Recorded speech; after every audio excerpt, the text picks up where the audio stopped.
Bismillahirrahmanirrahim. Assalamualaikum warahmatullahi wabarakatuh.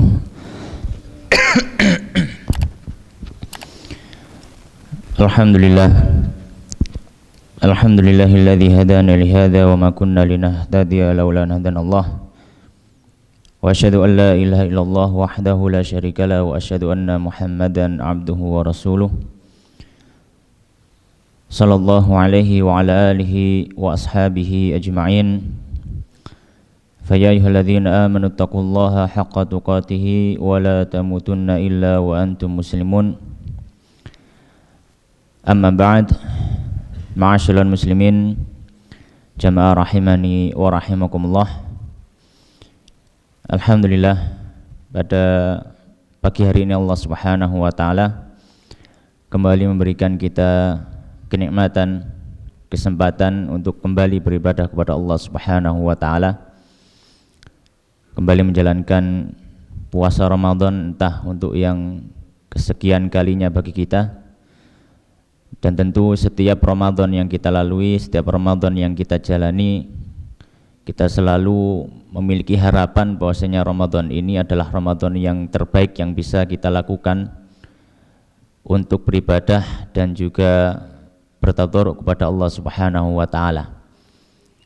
Karena sebagai sikap seorang muslim, sikap seorang hamba Allah Subhanahu wa taala, dia akan selalu berusaha memberikan yang terbaik bagi Allah Subhanahu wa taala.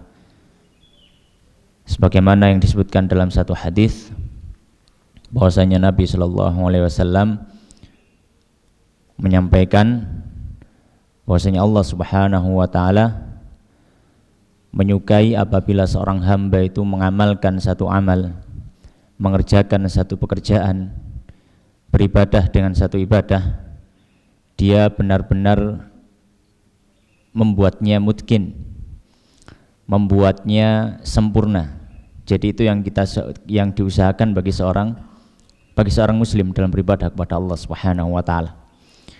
Maka demikian pula ibadah yang kita jalani setiap tahunnya, yang mungkin sudah menjadi rutinitas kita di setiap tahun.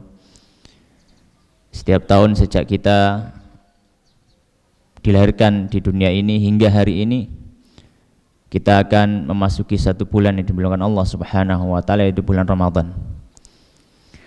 Ma'asyiral muslimin, jamaah rahimani wa rahimakumullah. Sebagaimana yang sangat-sangat masyhur sudah kita ketahui bersama, bulan Ramadan ini selain identik dengan puasa, selain identik dengan tarawih, bulan Ramadan identik juga dengan Al-Quran. Sangat-sangat identik sekali dengan Al-Quran.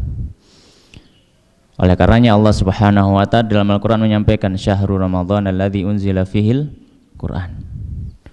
Bulan Ramadan yang kami turunkan di dalamnya Al-Quran.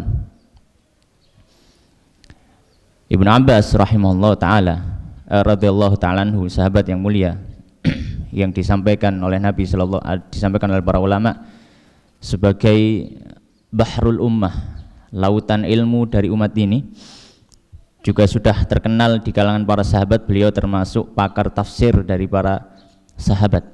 Beliau menyampaikan bahwasanya Al-Quran diturunkan dari sisi Allah Subhanahu wa ta'ala ke Baitul Izzah. Baitul Izzah itu adalah langit dunia.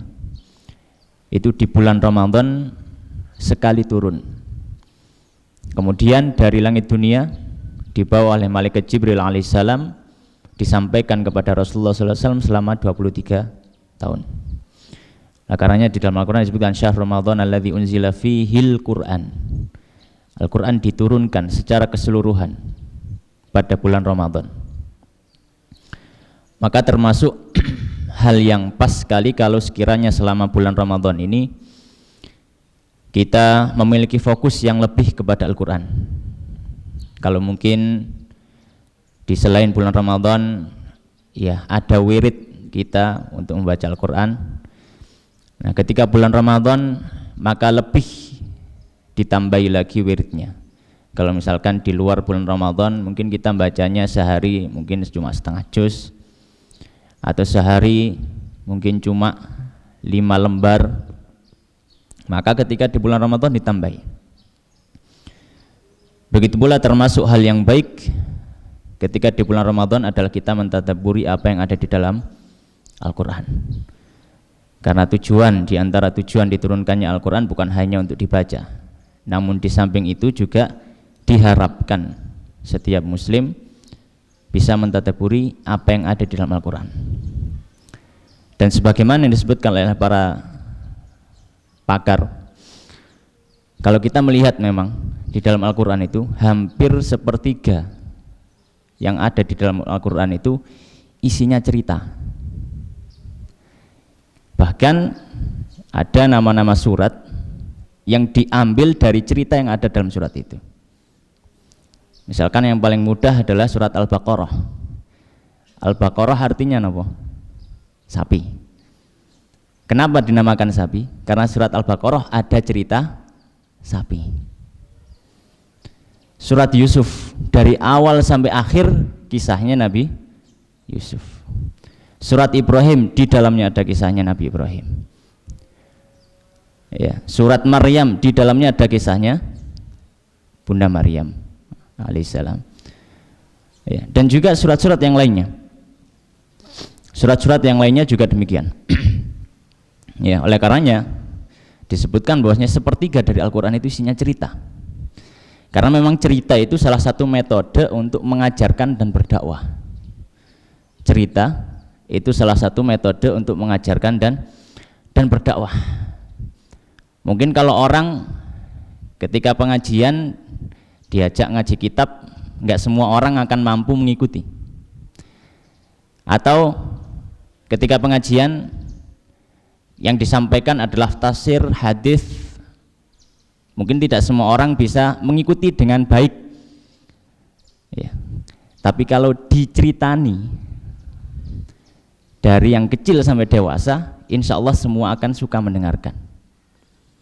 Ya. Oleh karenanya Nabi Shallallahu Alaihi Wasallam di dalam banyak kisah beliau, ya, beliau selalu menghibur diri. Terkadang menghibur juga umatnya dengan kisah. Terkadang menghibur umatnya dengan kisah. Ya, misalkan Nabi Shallallahu Alaihi Wasallam habis sholat tiba-tiba berkisah tentang satu kisah. Ketika Nabi Shallallahu Alaihi Wasallam disambati para sahabat ketika di Mekah karena siksaan orang-orang musyrik Mekah yang begitu luar biasa, dihibur dengan kisah. Nabi Shallallahu Alaihi Wasallam diganggu oleh umatnya, maka beliau menghibur dirinya dengan mengingat kisah. Ya. Salah satu yang cukup masyhur, Nabi Shallallahu Alaihi Wasallam diberikan gangguan dari orang yang ada di sekitarnya, maka Nabi Shallallahu Alaihi Wasallam menyampaikan rahimallahu Musa, faqad udhi aktsara min hadza fasabar. Beliau yang ingat siapa? Nabi Musa. Ya Allah, Nabi Musa itu lebih dari saya gangguannya, tapi beliau apa? Sabar. Karena kalau kita lihat dalam Al-Quran, kisah yang paling banyak ini misalnya siapa? Nabi siapa? Nabi Musa. Banyak sekali.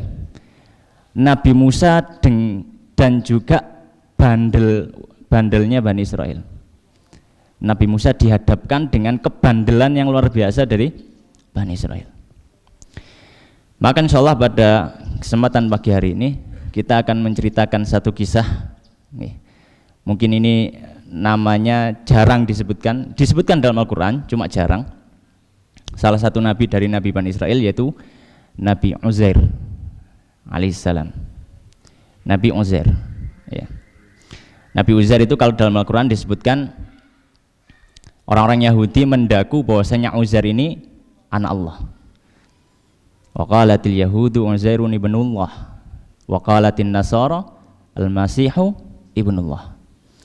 Orang Yahudi mengatakan Uzair itu anak Allah. Orang Kristen mengatakan enggak, yang benar itu Isa yang anak Allah. Ya. Dzalika qauluhum bi afwahim. Itulah ucapan mereka dengan mulut-mulut mereka. Yudhahiuna qaulal ladzina kafaru min qabl. Mereka itu cuma ngikuti ucapannya orang-orang kafir terdahulu. Sebelum mereka sudah banyak orang kafir seperti itu yang nyembah dewa-dewa itu, entah itu di tanah Nusantara ini ataupun negeri barat. Mereka menyembah dewa-dewa ya. Kalau di ceritanya dewa-dewa kan seperti itu, ada dewa nikah dengan dewa, melahirkan anak dewa, istrinya dewa selingkuh ya, kemudian diceraikan, nikah dengan yang lainnya, lahir anaknya lagi ya, anaknya naudzubillah berzina dengan ibunya, lahir anak lagi. Yudhahiuna qaulal ladzina kafaru min qabl. Mereka itu hanya meniru-niru ucapan orang kafir sebelumnya. Baik. Nah, nanti akan di di akhir kisah Nabi Uzair alaihissalam kita akan mengetahui kenapa kok sampai Nabi Uzair itu disebut anak Allah. Karena ada satu keistimewaan yang bagi Bani Israel itu adalah hal yang tidak biasa. Bahkan dalam tanda kutip Nabi mereka yang mulia, yaitu Nabi Musa alaihissalam, tidak mampu melakukan seperti apa yang dilakukan oleh Uzair alaihissalam. Kisahnya ada dalam surat Al-Baqarah ayat 259. Allah Subhanahu wa taala menyampaikan A'udzu billahi minasyaitonir rajim. Au kalladzi marra 'ala qaryatin wa hiya khawiyatun 'ala urushiha. Qala anna yuhyi hadhihi Allahu ba'da mautiha. Fa amatahu Allahu mi'ata 'amin thumma ba'athah. Qala kam labith? Qala labithtu yawman aw ba'da yawm. Qala bal labithta mi'ata 'amin. Fanzur ila ta'amika wa syarabika lam yatasannah. Wanzur ila himarika walinaj'alaka ayatan linnas wanzur ila al-'idhami kaifa nunshizuha thumma naksuha lahma falamma tabayyana lahu qala a'lamu anna Allah ala kulli syai'in qadir. Di satu ayat ini yang cukup panjang ada khilaf di antara ahli tafsir. Yang dimaksud au kalladzi marra ala qaryatin ini siapa? Au ataukah kalladzi seperti orang yang marra melewati ala qaryatin atas suatu kampung. Pertanyaannya siapa yang melewati sebuah kampung ini? Ya, yang masyhur dari apa yang disampaikan oleh para ulama tafsir, dia adalah Nabi Uzair alaihissalam. Ya, dan ini juga disebutkan dalam tafsir Jalalain, beliau memilih memang yang lewat ini adalah Uzair. Jadi ini adalah kisahnya Nabi Uzair. Yang lain ada yang mengatakan dia adalah Nabi Irmia. Nabi Irmia, nabinya Bani Israel. Jadi Bani Israel yang kita ketahui kan memang terkenal dengan banyak nabinya ya. Kadang nabi-nabi, nama-nama nabi mereka tidak kita ketahui. Ada namanya nabi ya, seperti Nabi Uzair, ada Nabi Irmia, ada Nabi Daniel, ada Nabi Samuel, ada Nabi Hizkil, banyak sekali. Ya, cuma ya sebagaimana dalam Al-Qur'an juga disebutkan bahwasanya tidak semua nabi itu dikisahkan oleh Allah di dalam Al-Quran, hanya beberapa nabi saja. Baik, ala kulli hal, au kalladzi marra ala qaryatin, ataukah seperti orang yang melewati di atas satu kampung wahya khawiyatun, dan kampung itu sudah hancur. Ala urushiha, di atas pondasinya. Maunya kampungnya ini sudah hancur lebur. Ya. Kisahnya adalah di Baitul Maqdis. Sebagaimana yang sudah kita ketahui bahwasanya Baitul Maqdis pada zaman lampau adalah tempat tinggal Bani Israel. Tempat tinggal Bani Israel. Mereka berada di sana. Termasuk yang tinggal di dalamnya adalah Uzair alaihissalam. Dan Nabi Uzair alaihissalam memiliki satu profesi yang mana profesi ini juga profesi semua nabi. Apakah profesi itu? Pengembala kambing. Kata Nabi sallallahu alaihi wasallam, "Min nabiyyin illa wara'al ghanam." Enggak ada satu nabi pun kecuali dia pasti pernah mengembala kambing.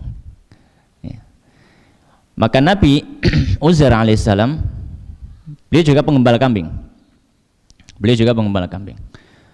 Suatu hari ya, di pagi hari seperti biasa aktivitas beliau mengembalakan kambingnya.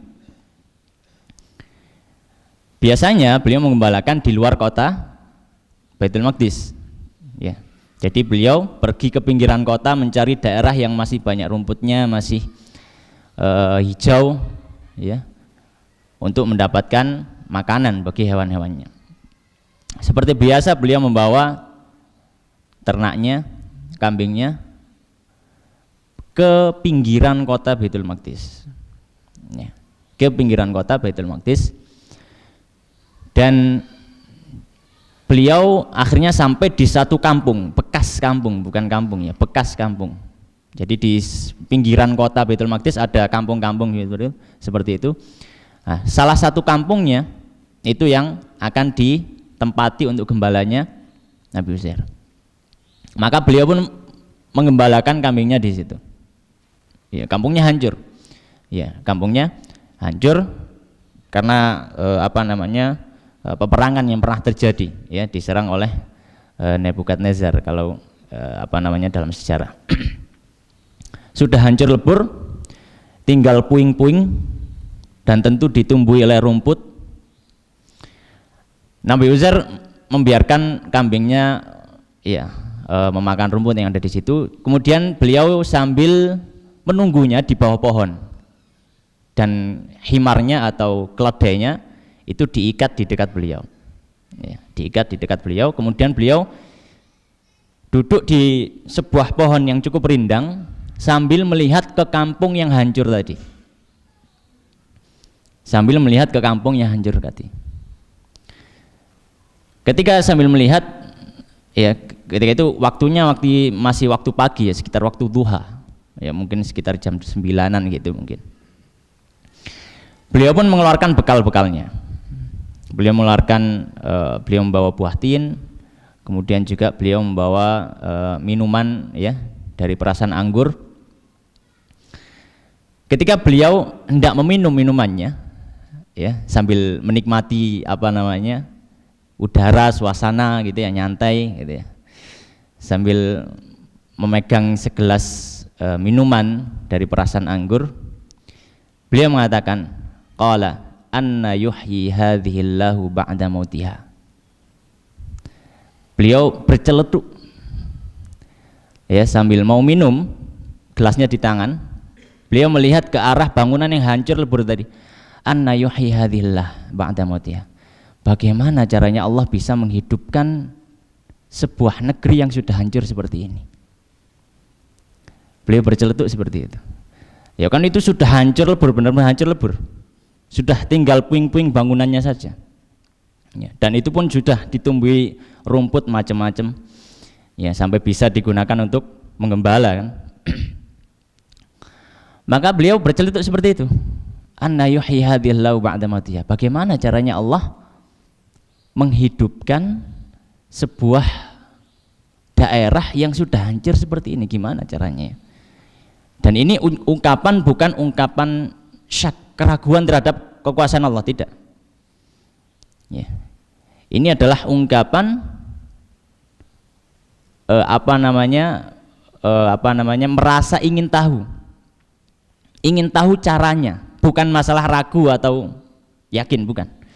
Kalau dibilang ragunya, jelas yakin bahwasanya Allah Subhanahu wa taala menghidupkan dan mematikan, ya, beliau adalah orang soleh, ya, beliau seorang nabi. Tapi di sini beliau mengatakan seperti itu sebagai bentuk keingintahuan, sebagaimana ungkapan Nabiullah Ibrahim alaihissalam ketika beliau menyampaikan kepada Allah Subhanahu wa taala bagaimana caranya Allah itu menghidupkan dan mematikan. Kemudian disuruh untuk mencincang 4 burung, kemudian dipisah, kemudian burungnya datang. Di Al-Quran tidak ada. Bukan berarti ketika Nabi Ibrahim membicarakan bagaimana Allah menghidupkan sesuatu yang mati, itu berarti Nabi Ibrahim ragu tentang kekuasaan Allah, bukan. Tapi ini adalah bentuk keingintahuan. Orang kan lumrah, ya, tabiat, ya, ingin tahu gitu loh, kepingin tahu, ya. Maka di sini ada pelajaran, ya, nanti kita akan menyisipkan pelajaran-pelajaran di sela-sela kisah itu, karena memang kisah-kisah yang ada dalam Al-Quran itu disebutkan oleh Allah Subhanahu wa taala, nahnu naqussu 'alaika ahsanal qasasi. Ya, kami kisahkan pada kalian sebaik-baik kisah. Karena kenapa? Karena bukan hanya kisah, bukan hanya cerita tanpa makna, tidak, tapi ada pelajaran-pelajaran besar. Maka di sini ada pelajaran bagi seorang yang beriman kepada Allah Subhanahu wa taala. Ketika melihat apapun kejadian yang ada di alam semesta ini, maka dia selalu menghubungkan pada Allah Subhanahu wa taala. Ya. Ada kesempatan untuk bertadabbur dari apa yang telah diciptakan Allah Subhanahu wa taala.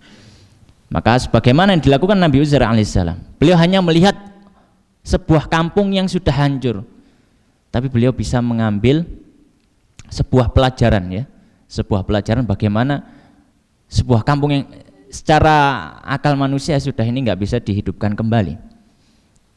Tapi nanti Allah Subhanahu wa taala akan buktikan bagaimana caranya kepada Nabi Uzair alaihissalam. Ala kulli hal, ketika Nabi Uzair baru selesai mengucapkan kalimatnya, anna yuhyi hadhillahu ba'da mautiha, dan gelas masih di tangannya, Allah kirimkan malaikat maut kemudian mencabut rohnya. Jadi Nabi Uzair itu meninggal dalam kondisi bersandar dan tangannya masih megang gelas. Ya. Karena beliau di sana, hidup di sana, mungkin yang dipegang adalah segelas anggur. Kalau orang Jawa mungkin segelas kopi, kan, katanya. Megang gelasnya tadi. Allah Subhanahu wa taala kirimkan malaikat maut, kemudian diperintahkan cabut nyawa Uzair. Maka dicabut sekitar itu. Ya. Bahkan Nabi Uzair sendiri pun tidak membayangkan kalau setelah mengatakan kalimat itu adalah kalimat terakhirnya. Ya. Maka di sini ada pelajaran besar juga, bahwasanya kematian itu sesuatu yang tidak bisa kita rencanakan sendiri. Ya. Maka kapanpun kita harus siap. Ya. Kapanpun kita harus siap. Maka setelah Nabi Uzair mengatakan ungkapannya tadi, bagaimana Allah bisa menghidupkan, ya, kampung yang sudah hancur lebur ini, ya, maka Allah Subhanahu wa taala cabut rohnya. Tapi bukan dicabut untuk selamanya. Ya, jadi kematiannya itu bukan kematian sampai yaumil akhir, bukan. Maka dicabutlah rohnya. Ketika dicabut rohnya, Nabi Uzair ketika mengembala itu umurnya sudah 40 tahun. Ya, sudah menjadi nabi, umurnya 40 tahun. Dan itu sebagaimana disebutkan di dalam Al-Qur'an, bahwasanya umur 40 tahun itu, ya, diperintahkan Allah Subhanahu wa taala, disebutkan, ya, dia akan berdoa kepada Allah Subhanahu wa taala. Wa balagha 40 sanah qala rabbi auzi'ni an ashkura ni'mataka allati an'amta 'alayya wa 'ala walidayya, dan seterusnya. Ketika orang itu sudah mencapai umur 40 tahun, maka dia diminta untuk berdoa dan bersyukur kepada Allah Subhanahu wa taala. Para ulama menyampaikan umur 40 tahun itu umur yang benar-benar matang, pas. Makanya pepatah Arab mengatakan orang yang umurnya 40 tahun itu disebut istilahnya syababul kuhul wa kuhulus syabab. Dia itu umur 40 tahun, orang yang umur 40 tahun kalau berkumpul dengan orang tua dibilang anak muda, kalau kumpul dengan anak muda dibilang orang tua. Bain-bain gitu ya, baina-baina. Ya, ya enggak tua, ya enggak muda. Tua yang enggak muda. Dan Nabi sallallahu alaihi wasallam diutus menjadi nabi ketika umur 40 tahun. Maka umur 40 tahun ini adalah satu umur yang memang benar-benar matang. Ya, bahkan para ulama membuat kitab tentang masalah umur 40 tahun ini. Ala kulli hal, ketika dicabut nyawanya, umur Nabi Uzair alaihissalam itu adalah 40 tahun. Dan di rumah beliau meninggalkan satu orang budak perempuan umurnya 18 tahun. Dan meninggalkan seorang anak laki-laki umurnya 20 tahun. Ya, budak perempuan umurnya 18, anak laki-laki umur 20 tahun. Kemudian Allah melanjutkan dalam Al-Quran, fa'amatahullahu mi'ata am. Allah berikan kematian kepada Uzair selama 100 tahun. 100 tahun, ya, tapi jasad beliau tidak berubah. Jadi nanti dibangkitkan 100 tahun kemudian, yang harusnya beliau sudah umur 140 tahun, tapi ketika bangkit, ketika bangun, beliau umurnya 40 tahun. Fa'amatahullahu mi'ata am. Allah pun berikan kematian pada Uzair selama 100 tahun. Tsumma ba'atsah, kemudian dibangkitkan, kemudian dibangunkan. Ya. Ketika dibangunkan, yang pertama kali bangun disebutkan oleh para ahli sejarah, ketika pertama kali bangun adalah hatinya dan penglihatannya. Ya. Hatinya hidup, kemudian penglihatannya beliau mulai membuka mata. Ketika membuka mata, yang pertama kali beliau rasakan adalah heran. Yang pertama kali beliau rasakan adalah heran. Yang barusan tadi dilihat di depan matanya itu kampung yang hancur, tapi sekarang sudah jadi perumahan, sudah dikapling gitu ya. Ketika buka mata, loh kok aku nang perumahan gitu ya, habis di kampung yang hancur lebur banyak rumputnya, kok sekarang bangun-bangun di depannya apa? Perumahan. Ya, perumahan 100 tahun ya sudah dibeli orang. Maka ketika membuka mata beliau kaget, loh kayaknya bukan di sini saya tadi. Ya. Tsumma ba'atsa. Kemudian diutus malaikat kepada Nabi Uzair alaihissalam. Ketika malaikat diutus kepada Nabi Uzair, ya tentunya menyerupai manusia, disampaikan dia adalah malaikat. Ditanyakan oleh malaikat tadi, qala kam labitha. Malaikat tadi bertanya kepada Nabi Uzair, kira-kira kamu di sini itu berapa lama? Di bawah pohon ini berapa lama? Kata Nabi Uzair, qala labithtu yauman aw ba'da yaum. Ya mungkin saya di sini seharian atau mungkin setengah hari saja. Kenapa kok beliau ngomong seperti itu? Karena ketika ungkapan terakhirnya, kemudian Allah mengirim malaikat maut, itu kan di waktu duha. Di waktu pagi, jam-jam 9 seperti itu. Ketika Allah bangkitkan 100 tahun kemudian, itu dibangkitkan di sore hari.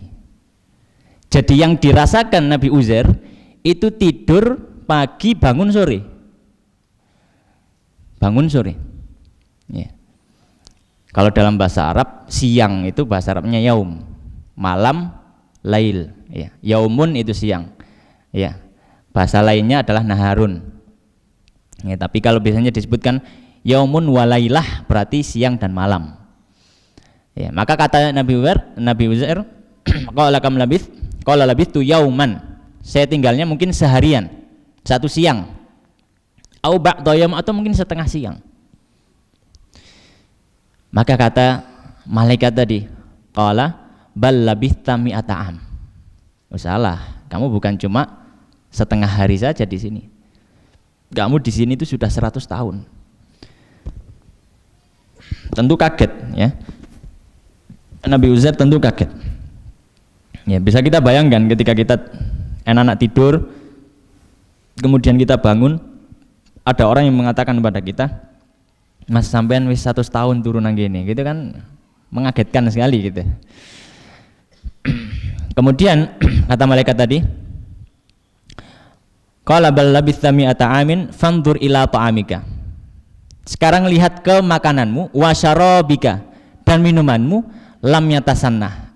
Anehnya ketika Nabi Uzair disuruh melihat ke buah tinnya tadi dan minumannya, anggurnya, itu masih seger. Masih seger. Ya. Jadi seperti lam yatasannah, tidak busuk, tidak berubah sama sekali. Diminum ketika itu, setelah 100 tahun pun bisa. Kuasa Allah Subhanahu wa taala. Ya. Sebagaimana jasadnya Ashabul Kahfi juga diletakkan di dalam gua, ya. Dan ketika dibangkitkan tidak ada yang berubah. Ya. Ketika dibangkitkan tidak ada yang berubah. Lam yatasannah. Kemudian malaikat mengatakan, wanzur ila himarika, tapi lihat ke keledaimu. Ya. Makananmu enggak berubah. Makananmu enggak berubah, tapi lihat ke keledaimu. Dilihat ke arah di mana keledainya diikat. Ya. Wanzur ila himarika. Dilihat ke arah keledainya, ternyata sudah tinggal tulang belulang. Tinggal tulang. Karena tinggal tulang, kemudian dilanjutkan, walina ja'alaka ayatan linnas, dan akan kami jadikan kamu sebagai tanda kebesaran Allah Subhanahu wa taala bagi manusia. Tanda kebesaran Allah. Walina ja'alaka ayatan linnas. Dan kami akan jadikan kamu wahai Uzair, kamu sendiri ini nanti akan jadi tanda kebesaran Allah Subhanahu wa taala. Ya, nanti akan kita tahu bagaimana Allah mewujudkan tanda kebesaran Allah pada diri Nabi Uzair alaihissalam selain beliau bangun 100 tahun kemudian. Tapi ketika melihat kepada himar, kepada keledai tadi yang sudah tinggal tulangnya tadi, maka dengan izin Allah Subhanahu wa taala tulang belulang tadi dikumpulkan, bergerak sendiri. Ya, mungkin kayak di film-film seperti itu. Wanzur ilal 'idham. Sekarang kamu lihat ke tulangnya keledai tadi. Wanzur ilal 'idham. Lihat ke tulangnya. Kaifa nunshizuha. Kaifa, bagaimana kami mendirikannya. Nunshizuha itu mendirikan, narfa'uha, mendirikan. Wa idza qila lakum ya ayyuhalladzina amanu idza qila tafassahu fil majalisi fafsahu yasahillahu lakum wa idza qila shuzu fansuju. Kalau dikatakan berdirilah maka berdiri. Ya, agak bergeser ya, dalam surat Al-Mujadalah. Baik, kaifa nunsisuha, bagaimana kami tegakkan tulang belulang tadi. Maka dalam riwayat Israiliyat dan memang dalam kisah-kisah seperti ini banyak sekali riwayat Israiliyat. Ya. Dan apakah boleh kita menceritakan riwayat Israiliyat? Ya, maka sebagaimana kaidah disampaikan oleh Nabi sallallahu alaihi wasallam, wa haditsu an bani Israil wala haraj. Ceritakan kisah-kisah yang berasal dari Bani Israel ya sebagai bumbu kisah untuk menyambung. Wala haraj, dan tidak masalah.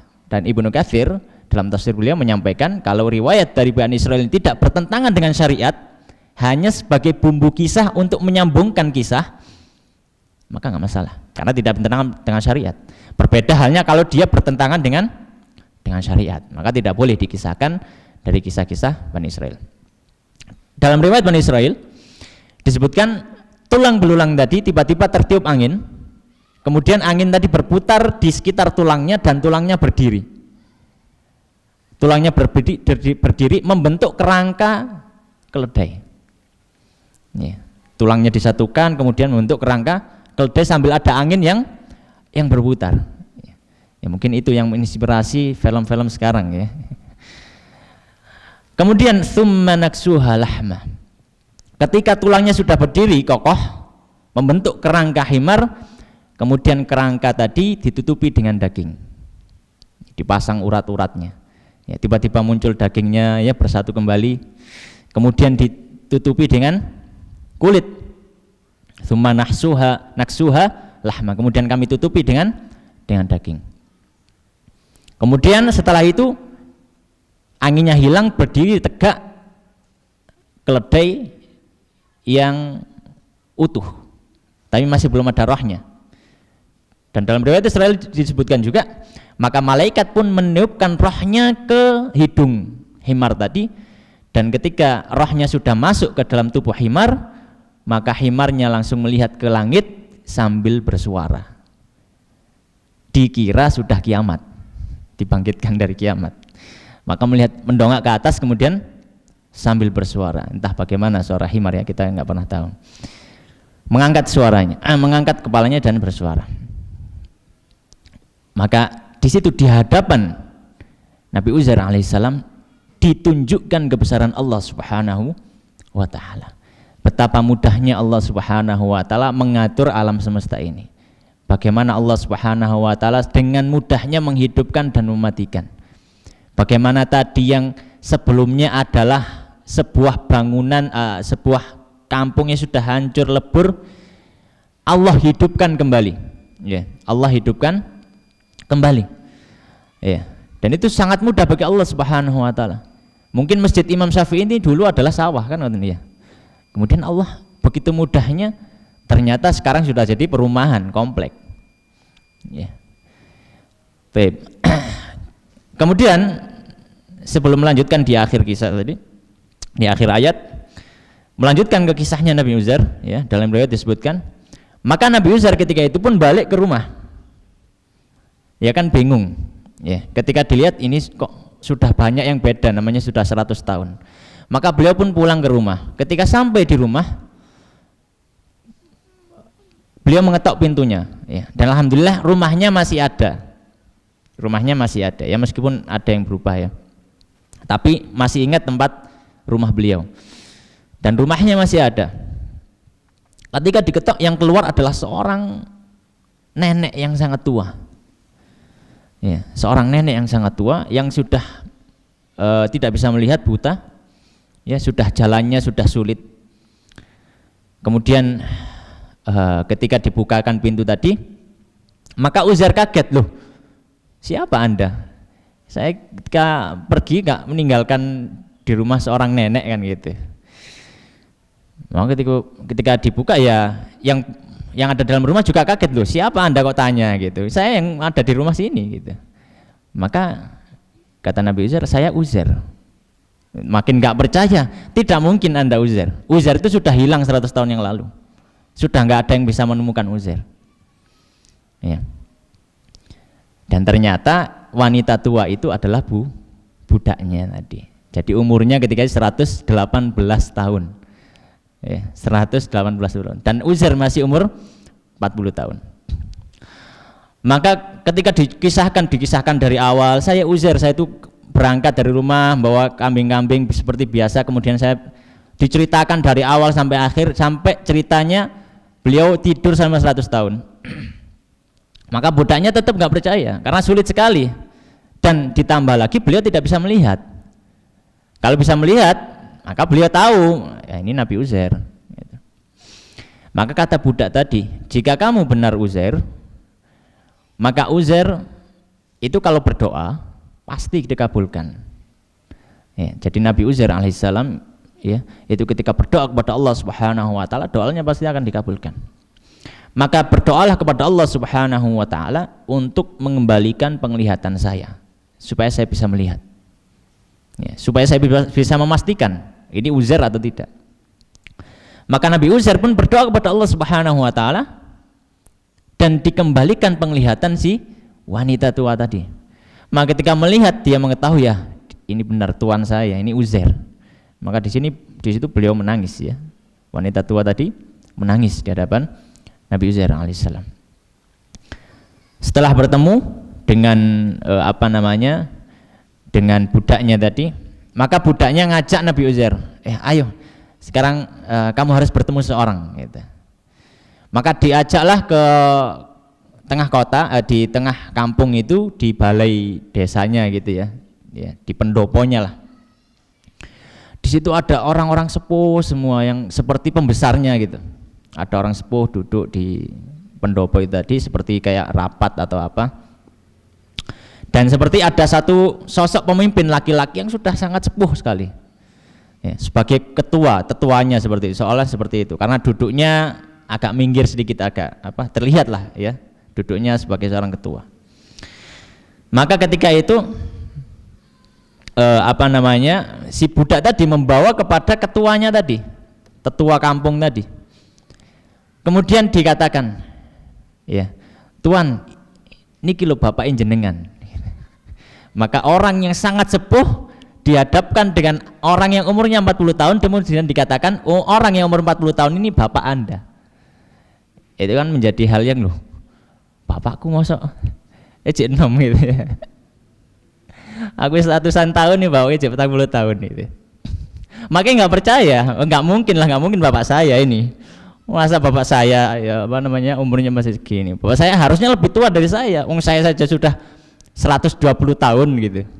Bapak saya masih 40 tahun. Ya, maka si budak tadi mengatakan, memaksa, iya benar dia Uzair. Ya. Tidak bohong, ya. Tapi si anak tahu, ya, kalau benar engkau adalah Uzair bapak saya, maka bapak saya itu punya satu tanda di belakang punggungnya. Stempel kenabian, cap kenabian, seperti capnya Nabi sallallahu alaihi wasallam. Ada stempel di belakang pundaknya. Kalau memang ada, berarti engkau benar bapakku. Maka ketika dibuka ternyata benar ada stempelnya. Maka di situ beliau menangis, ya. Kemudian akhirnya beliau yang jadi ketua. Jadi umur 40 tahun, ya, menjadi ketua bagi para sesepuh yang umurnya 100 tahun. Maka ketika duduk Dan ketika rapat itu ternyata yang dibicarakan adalah bahwasanya Baitul Maqdis ini habis terkena serangan musuh, habis melakukan peperangan, ya, dan banyak hal-hal yang menghilang, termasuk juga anak, menjadi anak, istri menjadi tawanan perang, harta juga diambil oleh musuh. Termasuk yang paling menyedihkan adalah Taurat hilang. Ya, Taurat hilang. Kita bisa bayangkan, kita adalah satu komunitas muslim satu-satunya di dunia, satu komunitas muslim satu-satunya di dunia tidak ada salinan Al-Quran, cuma satu salinan saja, dan Al-Qurannya hilang. Kira-kira bagaimana perasaan kita sebagai kaum muslimin? Bingungnya luar biasa. Iya. Sebagai petunjuk untuk menjalankan hidup sesuai dengan aturan Allah hilang. Maka orang-orang sepuh itu, para tetua juga, tetua Bani Israel juga sudah, ini gimana, bingung. Iya, Tauratnya hilang. Taurat yang ditinggalkan oleh Nabi Musa alaihissalam hilang. Maka akhirnya para sesepuh mengatakan kepada Nabi Uzair, wahai Nabi Uzair, engkau ini adalah orang yang mustajabud da'wah, orang yang doanya selalu dijabahi Allah Subhanahu wa taala. Tolong berdoalah kepada Allah untuk dikembalikan Taurat ini supaya kita nggak bingung menjalani hidup. Ya. Maka ketika itu Uzair, kalau begitu saya akan berdoa kepada Allah Subhanahu wa taala supaya Tauratnya balik. Maka Uzair pun di situ berdoa kepada Allah Subhanahu wa taala, meminta kepada Allah untuk dikembalikan Tauratnya. Maka ketika berdoa kepada Allah Subhanahu wa taala, entah ini benar atau salah, di dalam satu riwayat Bani Israel, tiba-tiba ada satu cahaya yang turun dari langit dan menembus dadanya Nabi Uzair. Ya, seperti kilat menembus dada beliau. Setelah itu Nabi Uzair menyampaikan kepada kaumnya, siapa yang bisa nulis? Ya, kemudian dicarikan juru tulis, dicarikan alat tulis. Baik, kamu tulis ya, saya dikte Taurat sekarang. Jadi beliau mendikte Taurat dari hafalannya, dan tidak ada satu nabi pun yang pernah menghafal Taurat sejak Taurat itu diturunkan kecuali Nabi Uzair. Maka ketika melihat Nabi Uzair mendikte Taurat dari hafalannya, orang-orang Bani Israel heran dulu. Luar biasa, Nabi Musa lu kayak gini kok iso ya gitu. Maka melihat hal tersebut sangat-sangat kagum, luar biasa. Seolah-olah yang disampaikan itu bukan Taurat tapi seperti kalamnya sendiri. Nah, di situ nanti mulai ya. Ketika selesai Taurat ditulis ulang dari hafalannya Nabi Uzair, maka sudah selesai. Orang-orang ketika bagaimana tahu itu Taurat atau tidak? Kan itu kan para pendeta Yahudi kan tahu ya, sudah lama baca Taurat. Jadi setelah selesai ya dicek oleh mereka. Oh iya, ini yang biasa kita baca dulu. Ya tahu, oh ya benar ini Taurat. Tapi setelah selesai ya sudah. Dan itu menjadi tanda kebesaran Allah Subhanahu wa taala, bagaimana Nabi Uzair alaihissalam bisa menghafalkan Taurat. Dan karena hafalnya beliau terhadap Taurat, beberapa generasi setelahnya menyebutkan Uzair adalah anak Allah. Kenapa? Karena itu tadi, karena tidak ada satu nabi pun dari Bani Israel sejak Taurat diturunkan yang bisa menghafalkan Taurat. Yang bisa menghafalkan Taurat. Maka setelah generasi, kalau generasinya Nabi Uzair masih aman akidahnya ya. Akidahnya masih aman. Karena masih ada Nabi Uzair. Kalau misalkan ada yang ngomong engkau adalah anak Allah, pasti akan dihukum oleh Nabi Uzair. Tapi orang-orang kan tahu ceritanya. Katanya dulu Taurat hilang. Iya, Taurat hilang, Nak. Tapi ada Nabi Uzair. Nabi Uzair Masya Allah, beliau mendikte Taurat dari hafalannya loh. Oh iya, didikte Taurat dari hafalannya. Oh, seperti mengucapkan kalimat dari lisannya. Iya. Diceritakan lagi ke generasi berikutnya. Ya. Sampai ceritanya tadi ya, mungkin namanya orang, kalau istilahnya kan pepatah mengatakan orang itu kalau dititipi ucapan kan mesti ditambahi. Kalau dititipi uang kadang kurang kan gitu. Dititipi ucapan ditambah-tambahi. Nabi Uzair itu wah mujizat sakti mondroguno bla bla bla gitu. Orang akhirnya lebih melihat Nabi Uzair itu kepada kesaktiannya, kepada kehebatannya. Tapi sisi akidah tidak diselipkan. Tidak disampaikan itu semua mukjizat dari Allah. Kalau Allah mengendaki itu tidak akan, kalau Allah tidak mengendaki itu tidak akan terjadi. Tidak diselipkan. Hanya dikisahkan seperti itu, mukjizat luar biasa, ya, kesaktiannya luar biasa. Akhirnya orang merasa takjub. Orang merasa takjub. Sama seperti Nabi Isa alaihissalam. Orang begitu merasa takjub dengan kehebatan Nabi Isa alaihissalam. Bagaimana orang buta bisa dibuat melihat kembali, ya, bisa menurunkan makanan dari langit, bagaimana bisa menghidupkan jenazah yang sudah meninggal. Itu orang akhirnya kagum, sangat heran. Akhirnya saking mengaguminya, sisi akidahnya mulai tergerus. Nah, oleh karenanya penting ketika menyampaikan satu hal kepada mungkin anak-anak atau apa, ya, tentang mukjizat atau apa atau kehebatan, tidak masalah menceritakan itu kalau memang benar, tidak masalah, bukan suatu hal yang salah, ya. Tapi hendaknya diselipkan, ya, diselipkan isi akidah bahwasanya itu semua adalah kehendak Allah Subhanahu wa taala. Ya. Kalau Allah tidak menghendaki, maka itu tidak mungkin terjadi. Maka itu tidak mungkin terjadi. Maka ini adalah sebagaimana disabdakan oleh Allah Subhanahu wa taala, ya, walina ja'alaka ayatan linnas. Wahai Uzair, kamu akan menjadi tanda bagi manusia. Apa itu? Yaitu bagaimana Taurat itu bisa dihafalkan oleh engkau, di mana tidak ada seorang pun sebelummu dan setelahmu yang bisa menghafal Taurat.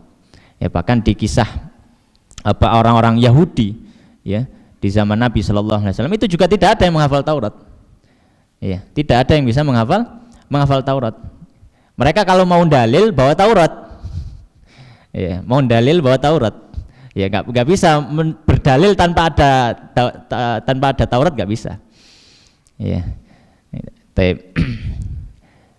itulah kisah dari Nabi Uzair alaihissalam, yang mana di sini ada, ya, itu tadi ada beberapa pelajaran yang bisa kita ambil. Dan di akhir ayat Allah Subhanahu wa taala menutup firman-Nya, falamma tabayyana lahu, maka ketika menjadi jelas bagi Uzair alaihissalam. Apa yang menjadi jelas? Yaitu kekuasaan Allah Subhanahu wa taala. Qala, maka Uzair mengatakan, a'lamu, aku mengetahui, annallaha ala kulli syai'in qadir. Sesungguhnya Allah Subhanahu wa taala atas segala sesuatu itu maha kuasa. Maka di sini ada pelajaran yang sangat penting bagi kita, bahwasanya Allah Subhanahu wa taala maha kuasa atas segala macam sesuatu. Atas kehidupan kita, atas kematian kita, atas segala macam yang ada di alam semesta ini, Allah Subhanahu wa taala maha kuasa. Dan banyak pelajaran bisa kita ambil tadi tentang bagaimana dengan mudahnya Allah Subhanahu wa taala mencabut nyawa seseorang, bagaimana dengan mudahnya Allah Subhanahu wa taala mengatur waktu seseorang, ya. Dan itu semua adalah pelajaran yang berharga bagi seorang muslim untuk senantiasa kita semakin mendekat kepada Allah Subhanahu wa taala. Mungkin ini yang bisa kita kisahkan pada kesempatan kali ini. Ya, semoga kisah yang sedikit ini memberikan manfaat, memberikan satu faedah bagi kita semua. Wallahu ta'ala alam, wa sallallahu wa sallim wa barik ala nabiyyina sayyidina Muhammadin wa ala alihi wa ashabihi ajma'in. Kita akhiri dengan doa kafaratul majelis. Subhanakallahumma wa bihamdika asyhadu an la ilaha illa anta astaghfiruka wa atubu ilaik. Wa akhiru da'wana alhamdulillahi rabbil alamin. Assalamualaikum warahmatullahi wabarakatuh.